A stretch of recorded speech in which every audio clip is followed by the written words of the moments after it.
What's a little attempted genocide when you're a fan-favorite mutant? How about carjacking? Murdering your entire team? It's all in a day's work for Wolverine. Kiss this.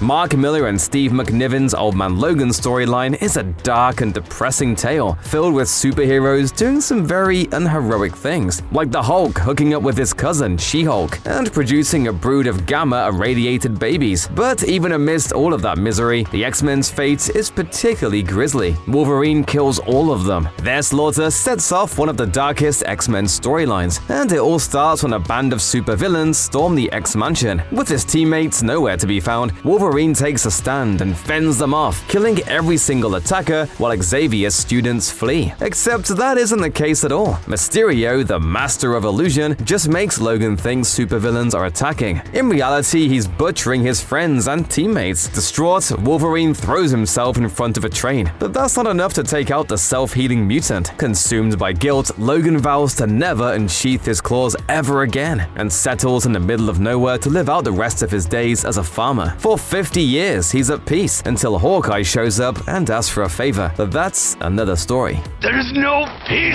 for me! X-Men get used to traveling to alternate dimensions and weird timelines, but it couldn't have been easy for Wolverine when he traveled to the Age of Apocalypse and discovered that his alternate self was a genocidal supervillain. It all happens when the X-Force find themselves trapped in the Age of Apocalypse in Uncanny X-Force issue 11. First, Wolverine is forced to face alternate reality versions of his lost loved ones. He flirts with Jean Grey, who was once married to the evil Logan. He runs into Karika, the daughter of Wolverine's former flame, Mariko, and evil Logan. In Uncanny X-Force issue 12, Wolverine finally meets himself, a despot who wears Apocalypse's gear and goes by the name Weapon Omega. Weapon Omega kills Karika, then reveals that he's planning on picking up where Apocalypse left off by helping the ultra-powerful aliens, the Celestials, wipe humanity off the face of the planet. Wolverine and the rest of X-Force escape Weapon Omega and his horsemen and head home. But the Age of Apocalypse's Jean Grey stays behind to fight her husband, or whatever it is he's become. As a young child, Frank Simpson was already fairly disturbed. Before Frank and Wolverine ever crossed paths, Frank's babysitter convinced the boy to kill his mother. Things get even worse for Simpson after Wolverine convinces his father to end his own life and kidnaps the child, enlisting him in the Weapon Plus program, the same secret operation behind Steve Rogers' transformation into Captain America, Wolverine's adamantium skeleton, and Deadpool's healing factor. It gets worse. While serving in Vietnam, Frank is captured by Viet Cong soldiers. Wolverine intervenes in the guise of a Russian spy. But instead of rescuing Frank, Wolverine tortures him, slowly stripping away Frank's identity and breaking his psyche into pieces. There's a method to Wolverine's madness, of course. He's actually activating the ultra-violence Frank already had inside of him. As soon as Wolverine is out of sight, Frank slaughters the soldiers and burns their village to the ground. Wolverine's brainwashing campaign is a victory for the United States. But things don't end up well for Simpson. Following his stay in Vietnam, Frank resurfaces as Nuke, a psychopathic mercenary with an American flag tattooed on his face, and spends years hunting Daredevil and Wolverine at the behest of the Kingpin, Hydra, the Thunderbolts, and the United States government. Wolverine's love for the X-Men's fiery psychic, Jean Grey, played an increasingly important role in writer Chris Claremont's run on Uncanny X-Men. And in the 90s, X-Men the animated series made Wolverine's crush on Jean a major character trait. I've gotta go. Cyclops is waiting for me. So am I. It wasn't until Ultimate X-Men issue 29 that the romance reached its peak. While on a mission in the Savage Land, Cyclops takes a nasty fall off the edge of a cliff, barely grabbing onto an outcropping in time. Cyclops calls out to Wolverine for help, but instead of coming to his teammate's aid, Wolverine drops him, and then, with Scott Summers finally out of the way, returns home to woo a clueless Jean Grey. Unfortunately for Logan, Cyclops survives the fall. Stranded and broken at the bottom of the mountain, he survives for a month by snacking on plants and insects. Eventually, Magneto's henchmen rescue Cyclops and nurse him back to health. And when Scott finally reunites with Wolverine at the North Pole, he's none too happy with his so-called friend. Wolverine doesn't have a great track record with kids. He usually doesn't outright murder them. But in Ultimate X-Men issue 41, Wolverine takes out a young mutant at Professor X's behest. The unnamed teen didn't ask to be a mutant, and he certainly didn't mean to kill his family, friends, or 265 other people with his developing powers. That doesn't matter to Wolverine, however. Logan tracks the distraught teenager to some caves by the beach, and after a brief talk, kills him as a PR move. If the public ever learned that a mutant was behind the slaughter, the government would strike back at the entire mutant population. Wolverine kills a young boy in cold blood, telling him that his death is part of a bigger picture.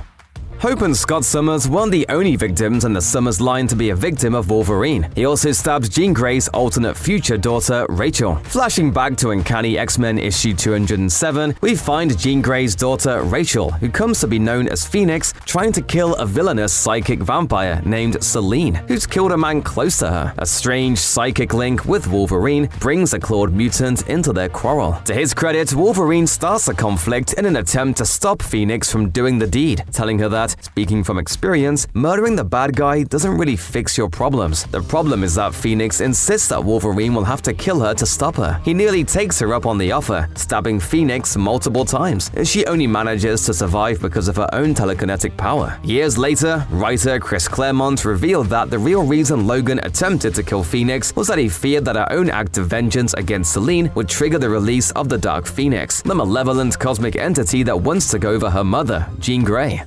Major comics characters get killed off all of the time, but they usually come back. That didn't make the death of Alpha Flight favorite Northstar in early 2005 any easier. The Canadian mutant may not have been one of Marvel's most famous characters, but he's an important one in the history of comics, as the first of many Marvel superheroes who are openly LGBTQ. So it was notable when Wolverine murdered him in 2005's Wolverine issue 25. Though certainly not the first time that Wolverine killed an X-Man, it's another instance of him being under the influence during the act. In this case, Logan is brainwashed by a dangerous alliance between the devious Japanese sect called the Hand and Hydra, the age-old enemies of freedom and democracy. Logan sent him by his new masters to kill Kitty Pryde, aka Shadowcat, but the assault doesn't go as planned. Taking a vicious slice at his target with his razor-sharp claws, Wolverine goes for the kill, only to have Kitty turn intangible. His claws pass straight through her and impale Northstar. His death is simply Wolverine doing what he does best, and what he does best isn't very nice after all.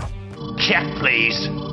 Countless alternate reality versions of Wolverine have gone bad, and in 1998's What If, issue 111, Wolverine becomes War, one of Apocalypse's 4 horsemen, and he goes on a killing spree, nearly unmatched in his history. His spree pits him against the X-Men, the Avengers, and the Fantastic Four, who all try to hunt him down to stop his brutal reign of terror, until he becomes a monk and just decides to stop killing people. That isn't the last time we'd see Logan as a horseman of Apocalypse, however. In the main Earth 616 timeline, Wolverine also came under Apocalypse's spell in 1999's Wolverine issue 145. The series describes how Logan is abducted by the ancient mutant and given back his adamantium, after having had it ripped out of his body by Magneto. But that restoration comes at a price. After killing his brother and rival Sabretooth in a brutal grudge match at the behest of Apocalypse, Wolverine is granted the title of Horseman of Death. Wolverine stays in the role for a while too, though he uses a sword instead of claws and wears a hood to hide his identity, making this more than a momentary misdeed. As a Horseman of Death, Wolverine again comes to blows with his old team, who thankfully help free him from Apocalypse's control.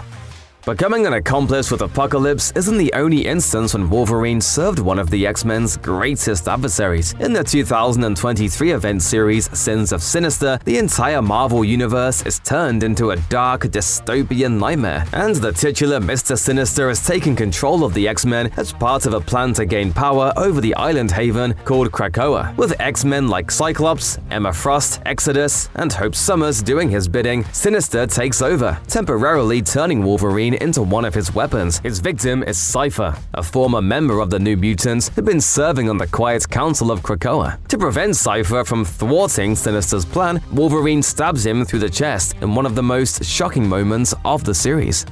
Wolverine has always been something of an anti-hero, given his willingness to cross certain moral lines. Anti-heroism is a spectrum, but one of his most egregious low-level cross-universe crimes is when he stole the Batmobile. It happened during the company-wide crossover event between Marvel and DC, published in 1996, which included a number of epic and unexpected showdowns, like Wolverine facing off against Killer Croc and Lobo. In issue number 2 of the series, which was either called Marvel vs. DC or DC vs. Marvel, depending on which book you were reading, Wolverine teams up with Gambit, who's just won his own battle with Nightwing. Wolverine helps the Raging Cajun get another one-over on the Dark Knight and his sidekick by stealing the Batmobile right from under their noses. Are you insane? Probably. It all ends well, but only because both sides discover a greater threat to the multiverse, but that doesn't change the fact that Logan carjacked Batman. Wolverine's reign of terror didn't just cross over into Gotham City. Just as the 90s were getting underway, he also stood toe-to-toe with a hero from an entirely different realm, Conan the Barbarian. It all happened in What If issue 16. What if Wolverine battled Conan the Barbarian? As the story begins, Wolverine is cast out of the Marvel Universe by the Watcher following a battle with the Shi'ar. He finds himself in Hyperia, the fantastical realm that Robert E. Howard's muscle-bound swordsman calls home. Logan first comes into conflict with Red Sonja, who he defeats before things get really weird. But the real sin is when Wolvie finds himself in a bloody fight with Conan himself, who's in town looking to resurrect his dead love. Mystified by the X-Men's healing factor, Conan decides that he must be some kind of supernatural demon. The two show no mercy for each other, and Wolverine is forced to go full berserker, slicing off Conan's sword-wielding hand. Like his crime against Batman, slicing off the hand of the heroic Conan the Barbarian is a betrayal we can't forgive. When it comes to crimes against heroes from other franchises, none of Wolverine's most terrible acts can equal his fight with Starfleet's favorite Vulcan. The surprising face-off occurred in Star Trek Xmen in 1996, which was actually the first of 2 stories that saw the X-Men crossing over with Star Trek. Here though, in a story titled Star Treks, the ex-villain Proteus discovers the Star Trek universe and the equally powerful being Gary Mitchell from the 1966 Trek episode Where No Man Has Gone Before. Pray that you die easily.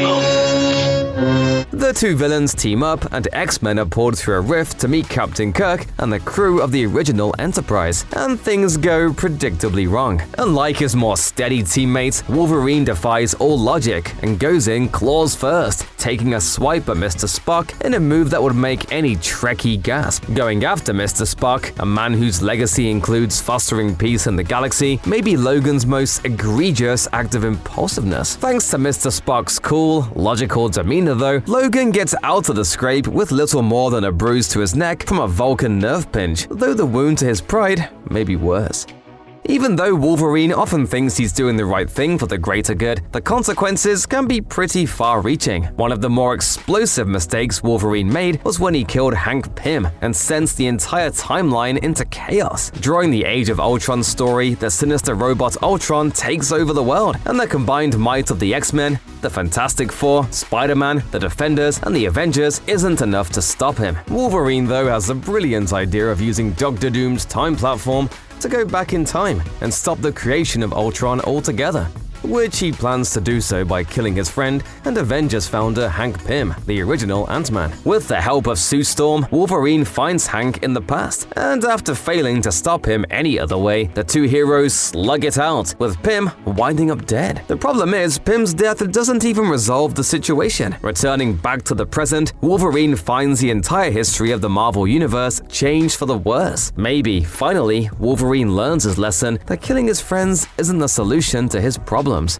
It's 1984, and the X-Men, along with most of the Marvel Universe, are still licking their wounds from the epic crossover event Secret Wars, which featured a number of notable deaths and universe-shaking upheavals. Colossus had fallen in love with another woman, who ended up dying while in outer space, leaving his girlfriend Kitty Pryde heartbroken. The overly protective Wolverine isn't happy, and he wants to make Colossus feel even worse. Instead of doing it himself, however, Wolverine goads Kane Marco, aka the Juggernaut, Juggernaut into a barroom brawl with Colossus. Even though Marco is without his Juggernaut armor, he's more than a match for the steely-skinned mutant. After a brutal bout of fisticuffs, not only do the two do plenty of damage to each other, but they topple an entire building, sending multiple floors crashing into rubble. Wolverine's recklessness still puts countless lives in danger as bystanders are forced to escape by the skin of their teeth. If he wasn't so lucky, things could have ended much worse.